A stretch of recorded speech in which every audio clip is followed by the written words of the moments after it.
আমি যদি না আসি তাহলে আপনাদের সাইকেলগুলো আটকে থাকবে, লক্ষ্মীর ভাণ্ডারগুলো আটকে থাকবে, জলস্বপ্নগুলো আটকে থাকবে, কন্যাশ্রী আটকে থাকবে। সেই জন্য আমাকে খুব তাড়াতাড়ির মধ্যে এই প্রোগ্রামগুলো জেলায় জেলায়, কারণ আমাদের দুয়ারে সরকার হয়। এত ভালো আর এত ভালো মানসিকতার মুখ্যমন্ত্রী আশা করি পশ্চিমবঙ্গবাসী আর কোনোদিন পাবে না। তো এই ভালো মুখ্যমন্ত্রীর কিছু খারাপ দিক আর এর মিথ্যে কথাগুলো আজকে তোমাদের সামনে তুলে ধরবো। কেন্দ্র সরকারের বঞ্চনা থেকে আমাদের দিদির নেওয়া ঋণ, এই ঋণগুলোর পরিমাণ কত, কেন্দ্র সরকার কত টাকা দিয়েছে, সেই টাকাগুলো কোন খাতে খরচা হয়েছে এবং কেন কেন্দ্র সরকার এখন টাকা দেয় না। এদের যে অভিযোগ 2014 সালের পর থেকে কেন্দ্র সরকার 2025 সালের জুন মাস পর্যন্ত কত টাকা দিয়েছে মোট, সেটা শুনলে সবার চোখ কপালে উঠবে। তো চলো আর বেশি না বকে ভাট আজকের ভিডিওটা শুরু করা যাক। তো হে বাঙালি, হ্যালো বাঙালি, নমস্কার বাঙালি, কেমন আছো তোমরা সবাই? আশা করি অনেক অনেক ভালো আছো। তো আজকে আর একটা নতুন ভিডিওতে তোমাদের সবাইকে জানাই অনেক অনেক স্বাগত। 9 কোটি লোকের মধ্যে 7 কোটি লোক এসছেন এবং 6.5 কোটির থেকে বেশি লোককে পরিষেবা আমরা তুলে দিয়েছি। পশ্চিমবঙ্গ, হ্যাঁ হ্যাঁ পশ্চিমবঙ্গ, আমরা যে রাজ্যে বসবাস করি এবং আমরা যে রাজ্যে জন্মেছি, এটা আমাদের স্বপ্নের রাজ্য। আর এই স্বপ্নটাকে ভেঙে দিতে আমাদের মুখ্যমন্ত্রী প্রথমবারের জন্য 2011 সালে ক্ষমতায় এসেছিলেন।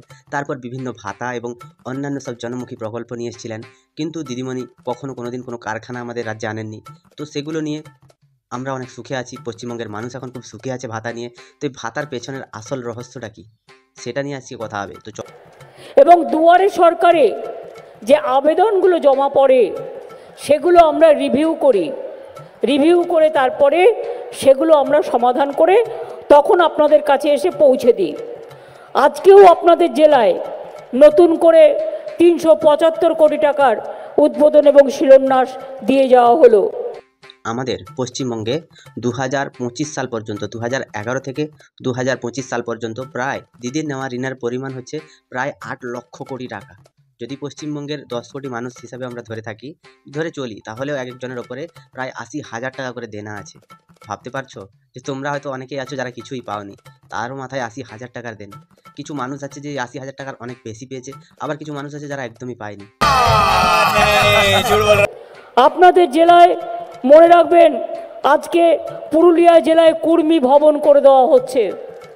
আদিবাসী ভবনও আমাদের কলকাতায় হয়েছে, অনেক বড় আদিবাসী ভবন। এছাড়াও আমরা দার্জিলিং, পুরুলিয়া, মিদনাপুর এবং বাঁকুড়া এই সব জায়গায় আমরা কোথাও সাঁওতালি একাডেমি, কোথাও কুর্মী একাডেমি, কোথাও আদিবাসী একাডেমি আমরা করছি। এছাড়াও পুরুলিয়ার ছেলেমেয়েরা ছৌ নাচ খুব ভালো করেন, ওদের ছৌ নাচ বিশ্ববিখ্যাত, ছৌ নাচ একাডেমিও আমাদের আছে। আমাদের মমতাময়ী মাতা তিনি যে রাজ্য সরকার যেসব জনমুখী প্রকল্প আছে সেই সব জনমুখী প্রকল্প চালু করতে তিনি প্রচুর পরিমাণে ঋণ নিয়েছেন। তো এই ঋণগুলো পরিশোধ করতে আমাদের যে মোট জিডিপি অর্থাৎ 3.6 লক্ষ কোটি টাকা 2024 থেকে 25 অর্থবর্ষে যেটা তিনি দেখিয়েছেন বিধানসভায়, তো সেটা ঠিক আছে। সেটার যে ঋণ আছে, সেই ঋণের যে সুদ, ওই সুদ পরিশোধ করতে গিয়ে আমাদের মাননীয় মুখ্যমন্ত্রী 1000 কোটি টাকা এটা কিন্তু বেরিয়ে যাচ্ছে শুধুমাত্র ঋণ শোধের জন্য। পশ্চিমবঙ্গের মুখ্যমন্ত্রী তিনি লক্ষ্মীর ভাণ্ডারে প্রায় 60,000 কোটি টাকা খরচা করেছেন শুধুমাত্র উত্তরবঙ্গে। তিনি এটা বলেছেন জলপাইগুড়ির একটা সভা থেকে। তো এখানটায় আমার প্রশ্ন যে আমাদের মুখ্যমন্ত্রী তিনি এই যে এত এত টাকা মানুষের মধ্যে বিলিয়ে বেড়াচ্ছেন, তারপরে তিনি বিভিন্ন জিনিসপত্রের দাম বৃদ্ধি করছেন, তিনি এত এত কোটি টাকা ধার নিয়ে মানুষকে দিচ্ছেন এবং সেই মানুষেরই টাকা নিয়ে তিনি ঋণ শোধ করছেন। এখানটায় মানুষকে বোকাচোদা বানানো হচ্ছে, কারণ মানুষ ওই 2-4 টাকা পেলে খুশি, কিন্তু তার পেছনের যে দিকগুলো সেগুলো মানুষের এখন নজরে আসছে না। তো যেদিন নজরে আসবে বা যেদিন মানুষের উপরে আসবে সেদিন মানুষ বুঝতে পারবে। বলরামপুরে 10 লক্ষ টাকা ব্যয়ে পলাশ ফুল থেকে ভেষজ আবির তৈরি করার ব্যবস্থা করা হলো। এছাড়াও আরও অনেকগুলো রাস্তা, এমএসএমই ক্লাস্টার যেখানে চাকরি তৈরি হয়, কাস্টম হায়ারিং সেন্টার, ধান বীজ তৈরি করার কারখানা, চেক ড্যাম, পানীয় জল, পাবলিক হেলথ সেন্টার নির্মাণ, স্বাস্থ্যকেন্দ্র, ভেড়া শূকর পালনের জন্য গৃহ নির্মাণ। আজকে এখান থেকে 1,55,000 লোকের ওপর কোনো না কোনো পরিষেবা তুলে দেওয়া হলো। আমাদের পশ্চিমবঙ্গের অবস্থা খুবই খুবই খুবই খারাপ। পশ্চিমবঙ্গের জিডিপি নিম্নমুখী, পুরোটাই নিম্নমুখী। 3.9% ছিল 23 থেকে 24-এ, সেখান থেকে নেমে নেমে নেমে নেমে 2% এসে হাজির হয়েছে 2025 সালে। মুখ্যমন্ত্রী অনেক রকমের আরও অনেক প্রকল্প ঘোষণা করবেন, এখন তো ভোট আসছে তাই সরকারি কর্মীদের ডিএ দিতে পারছেন না।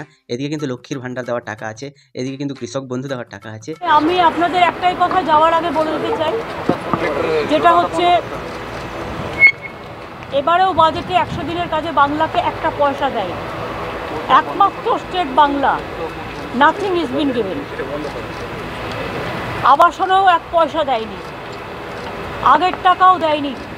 55 লক্ষ বাড়ির টাকা পড়ে আছে, 11 লক্ষ আমরা করে দিচ্ছি। রাস্তার টাকাও এখনো পর্যন্ত ছাড়িনি। 12,000 যে নতুন রাস্তা আমরা করছি বা গ্রামের খারাপ রাস্তা, সেগুলো আমরা আমাদের নিজেদের টাকা দিয়ে করছি। আমি নিজে 100 দিনের কাজের ব্যাপারে, রাস্তার ব্যাপারে, আবাসনের ব্যাপারে আমরা সেন্ট্রাল গভর্নমেন্টের কাছে যে 1,15,000 কোটি টাকার মতো পাই বিভিন্ন খাতে, আমি নিজে প্রধানমন্ত্রীকে দেখা করে এসেছি। আপনারা জানেন গত 6 মাস আগে অমিত শাহ এখানে মিটিং করতে এসেছিলেন, তাকেও আমি বলেছি। তাদের সবাইকে বারবার চিঠি লেখা হয়েছে, বারবার বলা হয়েছে, কিন্তু তা সত্ত্বেও দেখতে পাচ্ছি ডেলিভারি ট্যাটের কিছু টিম পাঠিয়ে দিচ্ছে বিজেপির কথায়, এবং বিজেপির কথায় কোনো কিছু না থাকলেও সিবিআই থেকে ইডি এজেন্সি যেন মনে হচ্ছে সিবিআই ডিরেক্টর এখন বিজেপি লোকাল প্রেসিডেন্ট। এবারে আসি কেন্দ্র সরকারের বঞ্চনা। 2014 সালের পর থেকে নরেন্দ্র মোদীর সরকার আমাদের পশ্চিমবঙ্গকে প্রায় 5,63,000 কোটি টাকা দিয়েছে। এই টাকার পরিমাণটা পশ্চিমবঙ্গ সরকার যথাযথভাবে খরচা করেনি, এবং পশ্চিমবঙ্গ সরকার এই টাকা যে খরচা করেছে তার যে যতটুকু টাকা খরচা করেছে সেই টাকার হিসেব পর্যন্ত আজ পর্যন্ত কেন্দ্রীয় সরকারকে দিতে পারেনি। বাংলার আবাস যোজনা, যেটা আমাদের মুখ্যমন্ত্রী মমতা ব্যানার্জি বার করেছেন, সেটা তিনি খরচা করছেন 12,000 কোটি টাকা। এই টাকাটাও কিন্তু সাধারণ মানুষের, ওই যে 80,000 টাকা দেনা হচ্ছে সবার মাথায়, সেই দেনা থেকে তোমাদেরই টাকা তোমাদেরকেই দেওয়া হচ্ছে। দেখো, এখানটায় অনেক বিজ্ঞ বিচি বা অনেক বুদ্ধিমান মানুষেরা বলবে যে যাই হোক, মমতা দিদি তো দিচ্ছে, যেখান থেকে হোক যাই করে হোক দিচ্ছে। তো তোমাদের বিজ্ঞ বিচিদের একটা কথা বলি, যে তোমার বাবা যদি একটা ঘর করে তোমার জন্য, তোমার বাবার আগে ছিল মাটির ঘর, তোমার বাবা পাকার ঘর করতে চাইলো, কিন্তু তোমার বাবার কাছে টাকা নেই। তো তোমার বাবা একটা দোকানে গেল, সিমেন্ট বালি দোকানে, ওখান থেকে তোমার বাবা সব কিছু নিয়ে এসে মোটামুটি তোমার একটা ঘর বানিয়ে দিল ভালো করে, ওখানটা একটা টাকাও পেমেন্ট করেনি। এরপরে যখন তোমার বাবা গত হবেন, তখন ওই সিমেন্ট ইট বালি দোকানে এসে কিন্তু তোমাকেই ধরবে যে তুমি টাকাটা তোমাকে শোধ করতে হবে। তো একটা পশ্চিমবঙ্গের মানুষকে দেওয়া হচ্ছে 1,30,000 টাকা, যার মাথার উপরে 80,000 টাকার দেনা করে দেওয়া হচ্ছে। তো এখানটায় আমার একটাই প্রশ্ন, যে দিদিমণি, আপনি মানুষগুলোকে দিচ্ছেন না মানুষগুলোর থেকে নিয়ে নেওয়ার চেষ্টা করছেন? পশ্চিমবঙ্গে 2024 থেকে 25 অর্থবর্ষে যতটুকু পরিমাণ টাকা বরাদ্দ হয়েছে, সে টাকা যদি কেউ শোনে হাসবে। শিক্ষাক্ষেত্রের 2.2%, মোট জিডিপির 2.2% হচ্ছে শিক্ষাক্ষেত্রে দেওয়া হয়েছে। স্বাস্থ্যক্ষেত্রে এর পরিমাণ আরও কম। তার মানে হচ্ছে শিক্ষা আর স্বাস্থ্য এই দুটো জিনিস চুলায় গেলে যাক, কিন্তু অনুদানের যে রাজনীতি চলছে, এই যে অনুদান দেওয়া হচ্ছে এর পরিমাণ 50%-এর কাছাকাছি। তাহলে এখানটায় মানুষকে বোঝানো হচ্ছে যে শিক্ষা আর স্বাস্থ্য নিয়ে তোমাদের কোনো দরকার নেই, তোমরা শুধু অনুদান নাও আর থাকো, কারণ এই অনুদানের জন্যই তো তোমরা বেঁচে আছো। মমতা ব্যানার্জি যদি তোমাদের মাসে মাসে 1,000 টাকা না দিত, তোমরা তো খেতেই পেতে না। পশ্চিমবঙ্গের মানুষের জন্য আমার একটা কবিতার লাইন মনে আসছে, আমিও তো পশ্চিমবঙ্গের মানুষ, আমার নিজের জন্য একটা লাইন মনে আসছে। সেটা হচ্ছে, ভিখারি হয়ে ফিরি দেশে দেশে, হইয়া পিসির শিষ্য, কত হেরিলাম মনোহর ধাম, সে কি কাঙালের দৃশ্য। তো পশ্চিমবঙ্গের মানুষ একদিন পুরোপুরি কাঙাল হবে। তো এই কাঙালতার পেছনে পশ্চিমবঙ্গের মানুষেরই হাত থাকবে, কারণ পশ্চিমবঙ্গের মানুষ ভাতা নিয়ে এত পরিমাণে সন্তুষ্ট। তো সেই ভাতা যে মানুষ হাত পেতে নিচ্ছে, তার জন্য মানুষগুলোকে স্যালুট জানানোর আমার খুব ইচ্ছে করে। তো পশ্চিমবঙ্গের মানুষ, ওনারা এত পরিমাণে শিক্ষিত বা এত পরিমাণে বিজ্ঞ বিচিরা সব এখানে বাস করেন। পশ্চিমবঙ্গের যে সাধারণ মানুষ যারা দারিদ্র সীমার নিচে বসবাস করে, তাদের মাথার উপরে যদি 80,000 টাকার দেনা চাপে, তারা তাদের কোনো জন্মে ওরা শোধ করতে পারবে? তো যারা কোনোদিন 80,000 টাকা একসাথে দেখেনি। পশ্চিমবঙ্গকে রসাতলে দেওয়ার জন্য আমাদের দিদিমণি, তিনি সবসময় উঠে পড়ে লেগেছেন। তিনি মুসলিমদের তোষণ করছেন। প্রায় 6,000 মাদ্রাসা তিনি নতুন করে বানিয়েছেন। এই যে অর্থবর্ষে প্রায় 600 কোটি টাকা বরাদ্দ হয়েছে মাদ্রাসা উন্নয়নের জন্য। তো এই মাদ্রাসা উন্নয়ন করে পশ্চিমবঙ্গে কটা ডাক্তার, কটা ইঞ্জিনিয়ার, কটা সিভিল ইঞ্জিনিয়ার, কটা তোমার স্কুল শিক্ষক এইগুলো তৈরি হবে, সেগুলো কিন্তু মুখ্যমন্ত্রীকে জবাব দিতে হবে। কারণ আমাদেরই ট্যাক্সের টাকা নিয়ে তুমি এত বিলিয়ে বেড়াবে, আবার মাদ্রাসাও তৈরি করবে। ওই মাদ্রাসা থেকে যদি একটা কোনো ভালো কাজ হতো, তাহলে আমরা ভাবতাম।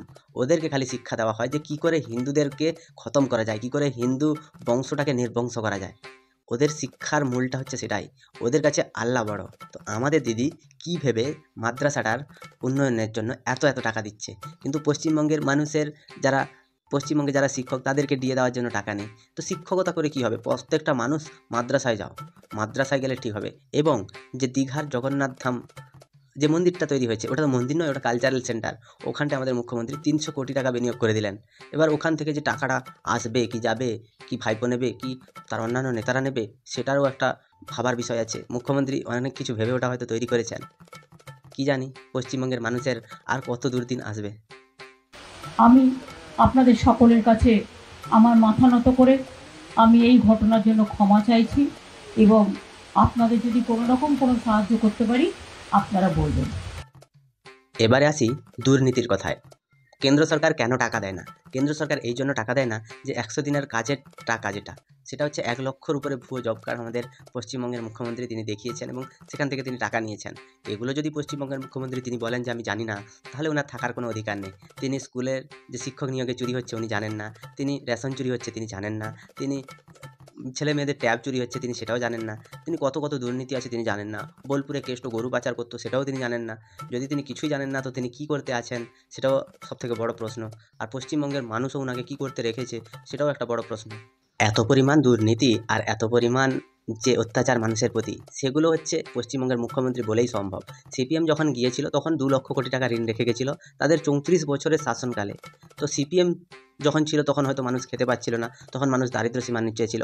তো সিপিএম যখন ছিল তখন দারিদ্রতার সীমা ছিল 46%, এখন হচ্ছে 26%। কোথায় কমেছে সেটা আমাদের মুখ্যমন্ত্রী ঠিক ভালো করে জানেন। যে দারিদ্রতা ছিল সেটা হচ্ছে তৃণমূলের নেতাদের ছিল। সে দারিদ্রতা তৃণমূলের নেতাদের আমলেই তাদেরই দারিদ্রতাটা মিটেছে। সাধারণ মানুষ যতটা গরিব ছিল ততটাই গরিব আছে, ওদের একটু উন্নতি হয়নি। পশ্চিমবঙ্গের টাকা সব নয়ছয় করে আমাদের মুখ্যমন্ত্রী তিনি অনেক ভাতা বিলিয়ে বেড়ান। তো এত পরিমাণ ভাতা দেওয়ার কি উদ্দেশ্য? এটা তো ভোট পাওয়ার জন্য সবাই জানে, কিন্তু এই ভাতাগুলো যে দেওয়া হচ্ছে, 1000 টাকা ভাতা দিলে তার 8% সুদ মানুষের সেই ট্যাক্সের টাকা থেকে চলে যাচ্ছে।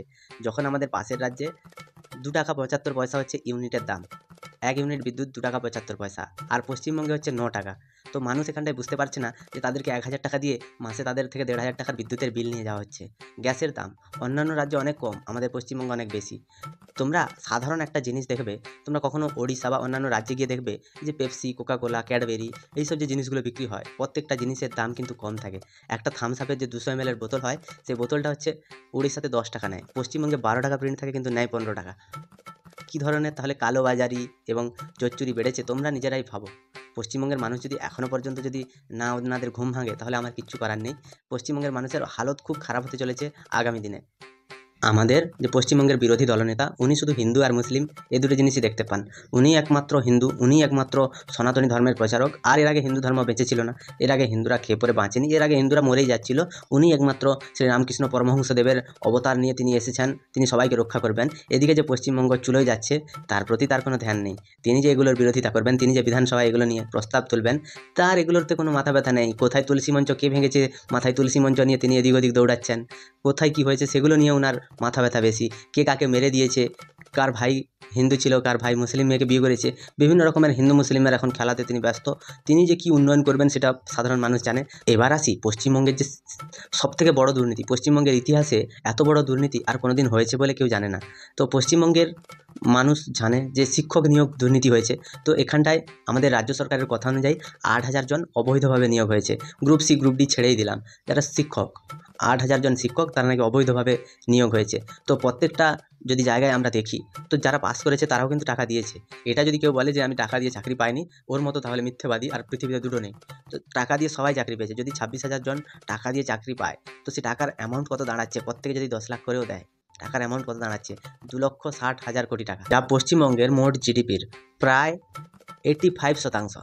তো এখানটা একটা কথা আমি বলতে চাই যে এত বড় দুর্নীতি আর ভারতবর্ষে কোনো রাজ্যে হয়েছে কিনা তা আমাদের জানা নেই। কিন্তু এখনও পর্যন্ত মুখ্যমন্ত্রী নিজেকে কিন্তু সতী প্রমাণ করার চেষ্টা করে যাচ্ছেন। উনি বলছেন এটা নাকি বিজেপি করেছে, সিপিএম করেছে। আরে ভুল যদি তুমি করে থাকো তাহলে সে ভুলটা স্বীকার করতে শেখো। আর যদি সে ভুলটা তুমি স্বীকার করতে না পারো তাহলে তুমি হচ্ছে স্বৈরাচারী শাসক তুমি।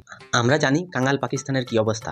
তো পাকিস্তানে 2024-25 সাল পর্যন্ত পাকিস্তানের যে সাধারণ মানুষ আছে তাদের $72 ট্রিলিয়ন, ওটা হচ্ছে তাদের ঋণের পরিমাণ। তো তাদের জনসংখ্যা অনুযায়ী যদি ধরা হয় প্রত্যেকটা মানুষের উপরে 1 লক্ষ টাকা, 1 লক্ষ পাকিস্তানি রুপি ওদের দেনা আছে। তো এই দেনা আমাদের পশ্চিমবঙ্গের সাথে যদি তুলনা করে দেখা যায়, তো আর 2 বছর পরে পশ্চিমবঙ্গের মানুষেরও পাকিস্তানের পর্যায়ে পৌঁছে যাবে। তো এরা দেউলিয়া হতে আর বেশি সময় লাগবে না। পশ্চিমবঙ্গের মানুষ এখনও পর্যন্ত কিন্তু অন্ধ হয়ে আছে। তাদের আগের মাসে যে লক্ষ্মীর ভাণ্ডারে টাকা ঢুকবে সেটা ভেবেই তারা অনেক খুশিতে আছে, যে লক্ষ্মীর ভাণ্ডারের টাকাটা পেলে কী করে নেল পালিশ একটা কিনবো, কী করে একটা শাড়ি কিনবো, ওই সব নিয়ে ভেবে বসে আছে। যে কালকে যে তোমার যে বাচ্চাটা জন্ম হয়েছে, সেই বাচ্চাটার মাথার উপরেও 80,000 টাকার একটা দেনা পড়েছে, সেটা তোমরা কখনো ভেবেছো? তুমি তোমার দেনাটা দেখছো যে তুমি টাকা পেয়েছো, তোমার ছেলে তো কিছু পায়নি। তোমার ছেলে আর ভবিষ্যতে চাকরি পাবে? তোমার ছেলে আর ভবিষ্যতে কোনো জায়গায় গিয়ে শিক্ষাগত যোগ্যতা তার প্রমাণ করতে পারবে? কারণ পশ্চিমবঙ্গের নাম শুনলে কোনো কোম্পানি আর চাকরি দেবে না। বাইরে গিয়ে করবেটা কি? কীভাবে পড়বে? কেমন করে বাঁচবে? এগুলো নিয়ে অনেক প্রশ্ন আছে। দেখো, পশ্চিমবঙ্গে অনেক বড় বড় বুদ্ধিবীচিরা আছেন, যাদের বউ বাবা লক্ষ্মী ভাণ্ডার পায়। তারা কিন্তু কখনো কোনো দিন টিভির সামনে এসে বলতে শোনা যায়নি যে দিদি এত এত কোটি টাকা ধার করছে, কেন্দ্রীয় সরকারের থেকে ঋণ নিচ্ছে, রিজার্ভ ব্যাঙ্ক থেকে ঋণ নিচ্ছে এবং বাজার থেকে ঋণ তুলছে। বাজারের যে ঋণের সুদের পরিমাণ, ওই সুদের পরিমাণ যদি কেউ শোনে তাহলে তার মাথা থেকে বজ্রাঘাত পড়বে। এই সব জিনিসগুলো এখনও পর্যন্ত কিন্তু মানুষ বুঝতে পারছে না। তো মানুষ যদি বুঝতে পারে তাহলে মানুষের থেকে বড় আর কিছু হবে না। 2026 সালে যদি মমতা ব্যানার্জিকে ক্ষমতায় আনা হয়, তো 2030 সাল পর্যন্ত আমাদের দেনার পরিমাণ প্রায় 1.5 লাখ টাকার কাছাকাছি পৌঁছে যাবে এবং আরও অনেক জনমুখী প্রকল্প চালু হবে, যেখানটায় হচ্ছে যারা জন্ম হবে তাদেরকে জন্ম ভাতা দেওয়া হবে। প্রত্যেকটা শিশু তার জন্ম থেকে 5 বছর বয়স পর্যন্ত 500 টাকা করে দেওয়া হবে এবং যারা লক্ষ্মীর ভাণ্ডার পাচ্ছে তাদের 1000 টাকা থেকে বাড়িয়ে 1,500 টাকা করা হবে। কারণ 2030 সাল পর্যন্ত 1,500 টাকার একটা অনেক বড় মূল্য আছে। সেই 1,500 টাকায় একটা মহিলা তার সন্তানকে মানুষ করে দিতে পারবে, পশ্চিমবঙ্গের স্কুলে তাকে পড়িয়ে নিতে পারবে।